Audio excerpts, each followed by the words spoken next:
Hello everyone, welcome back to the another video of the book review. तो आज जो मैं आपके लिए एक बुक लेकर आया हूँ उसका नाम है there's 7 for you 3 for me chronicles of a Taxmann.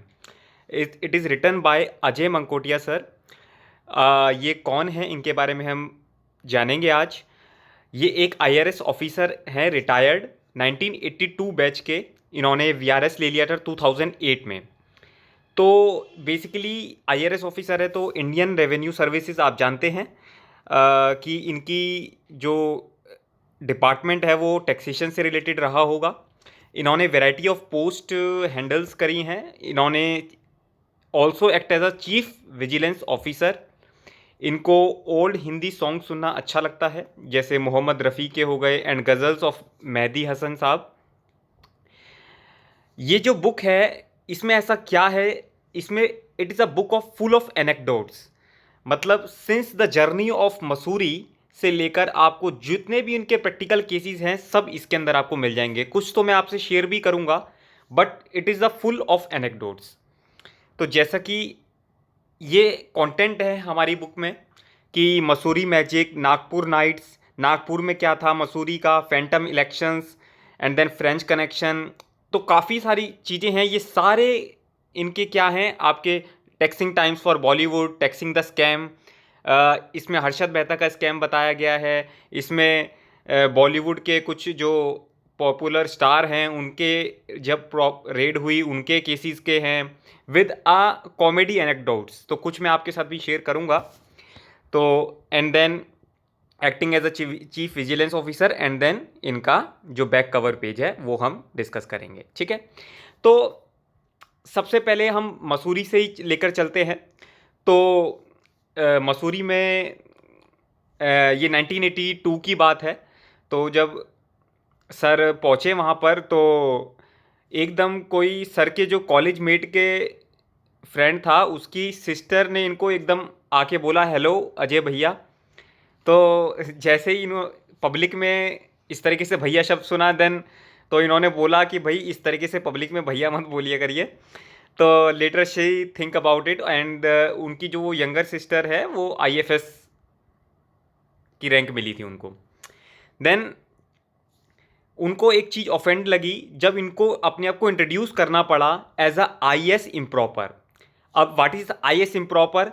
देखिए क्या होता है, I S proper, I S improper. मतलब जिसको आई एस मिल गया that will be called is I S proper, और जिसको आई एस प्रॉपर नहीं मिला या आईपीएस मिला, आईआरएस मिला या और कोई अदर सर्विसेज मिली उसको आई एस इम्प्रॉपर की तरह ट्रीट किया जाता था।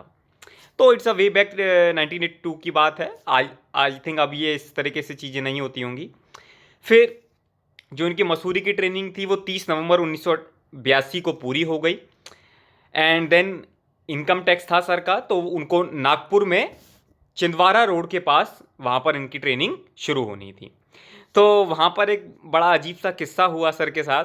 तो एक्चुअली क्या है, वहाँ पर जितने भी अगर कोई है जो नागपुर का है वो अगर सुन रहे हैं तो please mention in the comment box, मुझे भी पता चले। तो वो वहाँ पर एक पागल खाना चौक है। तो अब एकेडमी के बारे में ऑटो रिक्शा को कुछ आइडिया नहीं था। तो इन्होंने ऑटो ऑटो रिक्शा से पूछा कि भाई एकेडमी का रास्ता पता है आपको? तो एकेडमी को लगा पता नहीं ये क्या कह रहे हैं, आपको शायद पागल खाने जाना है। तो ये एक मतलब अच्छा मतलब एनेक्डोट था जो बुक से ही मतलब मैंने आपके शेयर किया है। फिर नागपुर जैसा कि आप जानते हैं वहाँ जो लोग रहते हैं उनको पता होगा कि कितनी टफ लाइफ है। वहाँ का टेम्परेचर 50 डिग्री तक पहुँच जाता है। एंड देन सर की फिर ट्रेनिंग एंड हुई मई 1984 में। और अगर आप जानते भी हैं तो इनकम टैक्स डिपार्टमेंट का जो मोटो है उसके बारे में भी बताया गया है, कोश मूलो दंड, means revenue is the backbone of administration. तो ये सब बातें आपको यहाँ पर इस तरीके से बुक्स में सीखने को मिलती हैं। मैं आपसे बहुत सारी चीज़ें नहीं शेयर करूँगा, बहुत सारी नहीं, क्योंकि आपको बुक्स पढ़ने के लिए मुझे मोटिवेट करना है। अच्छा मुझे ये बताइएगा, कमेंट बॉक्स में मेंशन करिएगा, ये तो मैं नहीं बताऊंगा कि जो कोश मोलो दंडा है ये किस बुक से लिया गया है। ठीक है, ये बुक में मेंशनड है, बट कहते हैं ना कि सारी बातें नहीं बता सकते हम आपको। उसके बाद एक जर्नी शुरू होती है जब 1980s में एक पॉलिटिशियन के रेड करते हैं। तो वहाँ पर बहुत सारा unaccounted cash jewellery, duplicate set of books मिलते हैं, एंड देन लेटर ऑन वहाँ पर वायलेंस भी हो जाता है। और all the team were thinking कि भाई क्या हम यहाँ से रनिंग अवे, मतलब हम भाग जाएं क्या, but this is not the quality of a leader. तो आप सोच सकते हैं कि इट इज़ अ, मतलब कॉमनली पार्लेंस में रेड बोल देते हैं, but in the income tax it is called as search and seizure. फिर पीएसी के फोर्स आई, एंड देन बिकॉज वहाँ के लोग मारो मारो, दिल्ली ऑफिसर्स हाय हाय, मुरादाबाद मुर्दाबाद मुर्दाबाद, इस तरीके से बहुत नारे लगने लगे थे। And the next day the newspaper road ITO की इनकम टैक्स ऑफिसर्स की जमकर हुई पिटाई, एक गंगा में कूदा, इस तरीके से बुक्स न्यूज़पेपर वाले नरेट करते हैं। देन जब सर मुंबई में पहुंचे हुए थे तभी इन 1992 हर्षद मेहता स्कैम डन। तो देखा गया वहाँ पर कि वो किस तरीके से एक ऐसा पर्सन जो कि मुंबई सिर्फ 40 रुपये लेकर आया था पॉकेट में, और फिर वो एक पोस्टर बॉय बन गया था for the every retail investors. तो किस तरीके से वो स्कैम नज़र में आया, कैसे एसबीआई से फिर वो सारी चीज़ें निकल कर आई थी, और वो सारी चीज़ें आपको इस बुक में पढ़ने को मिल जाएंगी। फिर एक डायरेक्टर के पास रेड करी, बट वो बड़े अपसेट थे। ऐसा क्यों? क्योंकि कुछ ही हफ्ते पहले उनको फेलिसिटेट किया गया था bye tax payer for a ideal tax payer, मतलब इनकम टैक्स डिपार्टमेंट ने जैसे फेलिसिटेट करता है तो उनको आइडियल टैक्स पेयर का मतलब फेलिसिटेट किया, और फिर कुछ दिन बाद रेड कर दी। तो इसका मतलब ये हुआ कि भाई फेलिसिटेशन और रेड का कोई आपस में लिंक नहीं है, ठीक है। फिर एक फिल्म डिस्ट्रीब्यूटर जो कि दिल्ली में फिल्म डिस्ट्रीब्यूट करते हैं, वो जिनका बिजनेस इंटरेस्ट है, उन्होंने रिवॉल्वर निकाल ली थी, एंड देन रेड टीम को बोला तुम सबको एक एक करके भून दूंगा। तो these kind of instances are with the officers, जो भी आईएएस ऑफिसर्स हैं, आईपीएस ऑफिसर्स हैं, आईआरएस ऑफिसर्स हैं, उनको ये सब चीज़ें झेलनी पड़ती हैं। फिर द द कॉमेडियस्ट जो सीन हुआ वो हुआ किशोर कुमार के साथ। तो उस टाइम पर क्या था, फिल्म इंडस्ट्री को पूरा पता था कि किशोर जी जो हैं वो मनी से लेकर बहुत ऑब्सेशन है।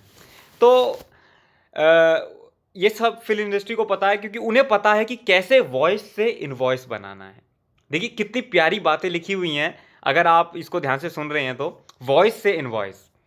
देन उन्होंने जानबूझकर उस टाइम पर एक बंगाली फिल्म बनाई थी, उसका नाम आपको बुक से ही पढ़कर पता चलेगा, मैं नहीं बताऊंगा, जिसकी वो फ्लॉप हो जाए, एंड देन वो उसके लॉसेस से सेट ऑफ कर लेंगे जिससे उनको टैक्स ना देना पड़े। देखिए इस तरीके की थिंकिंग होती है, बट दुर्भाग्यवश वो फिल्म सेकंड हाईएस्ट टॉपर रही और उसको काफ़ी ज़्यादा अर्निंग हुई।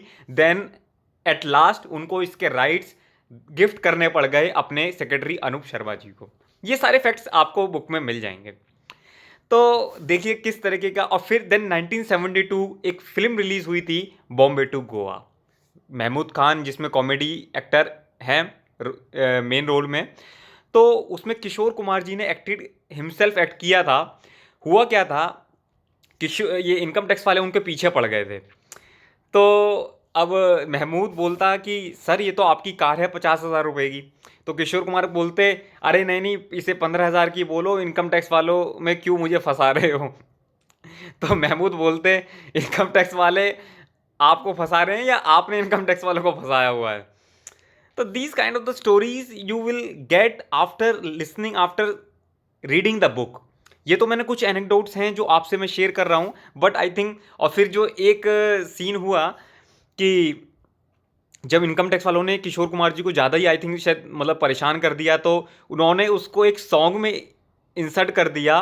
शायद आप लोगों ने कभी सुना हो वो, जय गोविंदम जय गोपालम, जगत नारायण को छोड़ के संतो, नगद नारायण के सब यारम, सब सबके पीछे पड़ गया इनकम टैक्सम, इनकम टैक्सम, इनकम टैक्सम। तो कहीं ना कहीं ये सारी बातें हैं जो आपको सिर्फ बुक से पढ़कर ही मतलब पता चल सकती है। अगर नहीं सुना है तो प्लीज़ मैं कहूँगा कि वीडियो इसके ख़त्म होने के बाद अगर आपने यहाँ तक सुना है तो प्लीज़ उसको ज़रूर सुनिएगा। एंड देन तो ऐसा रीज़न यही रहा होगा क्योंकि भाई उनका इनकम टैक्स पीछे पड़ गया, तो उसकी वजह से ये रीज़न रहा होगा। एंड देन बाकी एट लास्ट मैंने आपको बता ही दिया था। Do you want a sneak peek into the workings of the income tax department की किस तरीके से इनकम टैक्स डिपार्टमेंट वर्क करता है, आपको इनके बारे में बहुत डिटेल में मिल जाएगा। ठीक है, तो please must go through it और इस बुक को ज़रूर पढ़िएगा। देखिए, मैं बहुत सारी बुक्स का ज़्यादातर नहीं लाता हूँ, बट जो मैं पढ़ता हूँ बुक्स अच्छे से, उनके लिए मैं डिटेल में आपके लिए बताता हूँ, क्योंकि मेरे पास मैनी बुक्स हैं। बट अगर आपको अच्छा लगता है तो please like it, share it with your friends. अच्छा लगेगा कि इस तरीके से अवेयरनेस, इस तरीके से हम जो एक रीडिंग हैबिट है वो जनरेट कर पाएँ पूरी कंट्री में। ठीक है, थैंक यू सो मच। मिलते हैं एक अगले बुक रिव्यू में। Good bye.